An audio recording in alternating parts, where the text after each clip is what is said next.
Lady Judy, black bin bags, something to remember. Welcome to WatchMojoUK, and today we're looking at the most classic moments from Peter Kay's Phoenix Nights. Right, hands up, who can't have children? Before we begin, we publish new content every day, so be sure to subscribe to our channel and ring the bell to get notified about our latest videos. Number 10. Prank Calls. Could I speak to Mr. Potter, please? Speaking. Mr. Potter from the Phoenix Club. Yeah, who's this? It's the middle of the night and Brian's phone starts to ring. He's horrified to hear that the club has burnt down again and that Jerry's body may have been found in the wreckage. I'm afraid your club has burnt down. What? Oh, God, no. Oh, no, not again. In order to identify the remains, he's asked to say whether Jerry wore fake teeth or not.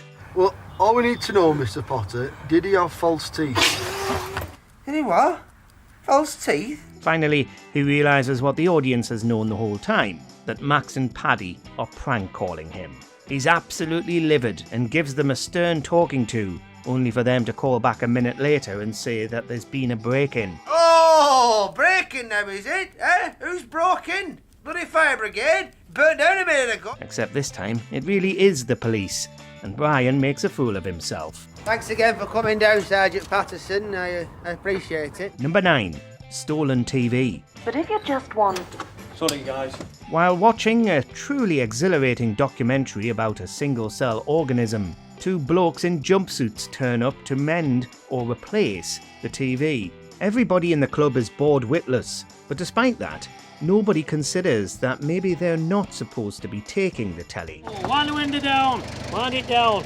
Not as clever as you think, are you? You forgot this. Hey, nothing gets past these. Kenny Sr.'s on hand, and you think for a moment that he's twigged that something's wrong, but he's actually just giving them the massive TV remote. Two lads walk in off the street and take the television and you did nothing. We thought you'd arranged it. Brian then arrives in his shiny new Cadillac and reveals that he hadn't arranged for anybody to take the TV, and that it was a brand new set. They've been sabotaged. That was a brand new set, that. The world's gone mad. Number 8. Stars in Your Eyes. You know you make me want to shout. Look, my heart's pumping. Look, my heart's pumping. In another attempt to drum up business, a Stars in Their Eyes tribute night is organised. Unfortunately, everybody they had booked fails to turn up after Den Perry gets involved. I'm Slim Shady, I'm the real Slim Shady. All you other Slim Shadys, you just imitate. So what? Please stand up. Please stand up. Please stand up. This is currently the final episode of Phoenix Nights, unless that infamous third series ever gets filmed, and seeing the whole cast dress up as various celebrities to perform is a stellar send-off. Even Brian gets involved, performing as Elton John. See me once. See the way I feel. You see the way I shut your mouth. To everyone's shock, they're not completely awful, and give it a bloody good go, though they're still rubbish enough that they fit in with the rest of the tune. Oh baby, baby, how was I supposed to know? Number 7. Bolton Stag Do. We're Bolton, we're bombing, we're on the mark tonight. We're Bolton, we're bombing, we're on the mark tonight. Dealing with a leery stag do is every bouncer's worst nightmare, let alone a stag do from Bolton. They pull up in a minibus wearing football shirts and chanting, Hey, I'm getting married next week. No, I don't care, you're not coming in, alright? Come on, let him in, it's a stag night. Is it money you want? Because we've got money. We don't want your money. We don't want your money. Max and Paddy try to deny them entry to the club, only to get run off their feet by an army of little people. Eventually, the stag overpowers Max and Paddy, beating them up in the entrance. When Brian comes to check that the little disabled boy is collecting money as he should, he sees the chaos, but opts not to intervene, leaving them to it. They really are the worst bouncers in the world. Oi! Tattoo! Get away from there! Who you calling Tattoo? You long streak of piss! Number 6. Robot Wars. Tell you that fella needs a trip to the dentist.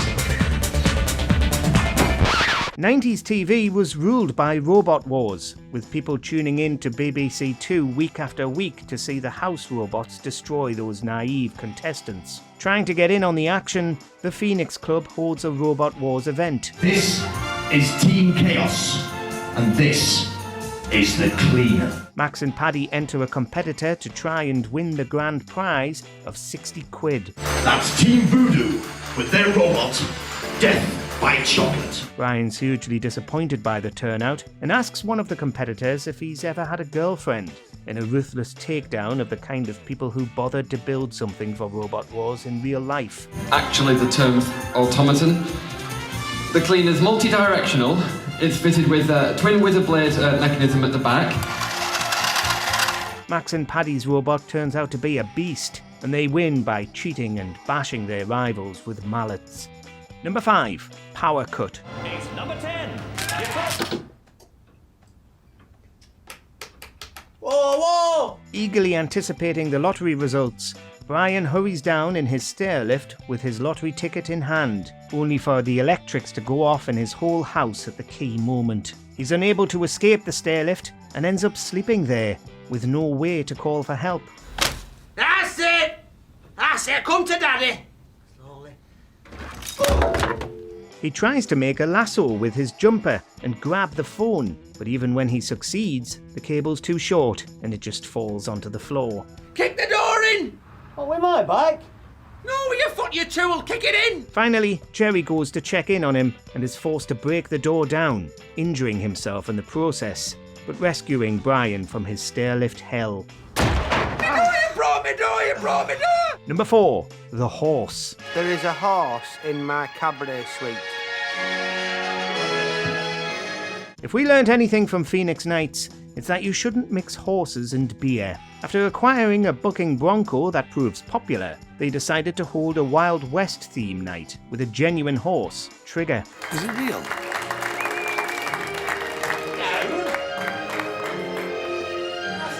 Oh, it's real, my friend. Brian's horrified that they've got a horse indoors, especially when Trigger goes to the toilet. Let go of me! How do you know? How do I know? I know a pissed horse when I see one. Get in a kebab. But Trigger's left to his own devices and ends up slurping down booze in the Jockey Wilson's suite. In his drunken state, Trigger mounts and tries to mate with the bucking bronco, with everybody too afraid to try and stop him. We've not got a licence for this. Number 3. Family Fun Day. I said I want an inflatable. It isn't inflatable. It's inflatable filth. That's what it is. It's almost as big as mine, that. With the club proper out of action following the previous series' devastating fire, the car park is the only facility available. They decide to host an outdoor family fun day. Sammy Snake? It's only got one eye. No, he hasn't. Ta-da! And things immediately go wrong when their bouncy castle arrives, turning out to have an enormous male member attached to it. It's a portable toilet. Forget them. Was a portable toilet, Jerry. Was a portable toilet. Not anymore. Now it's a playroom for the kids. While Brian's outraged by the giant, snake, he's a lot less concerned about his Portaloo with its repurposed condom machine and deadly scaffolding climbing frame. Please, God, tell me that's not a condom machine. Was a condom machine. Now it does penny chews, 10 pence a piece. Jerry's ultimately roped into dressing as a giant berry and performing to try and raise money while Brian observes. Oh, there'll be lots of laughter here today. Number 2. Beverly. Go out sometime if you wanted. It was. It's singles night, and against all the odds, Brian manages to find love. Though Alan also pulls a pensioner, he falls head over heels for Beverly, sharing many a romantic moment, going to the park, paintballing, karaoke, and the classic dinner for two. Eventually, things progress, and Brian brings her back to his house, but he's too scared to make a move. Instead, he puts on a video of a firework display. Here we are, look at this. Look at these rockets. Stand well back. After one of the most awkward TV kisses in history, ruined by what else Brian's got recorded on the videotape, they decide to take things to the next level, giving us an even more awkward stairlift scene. Just you wait.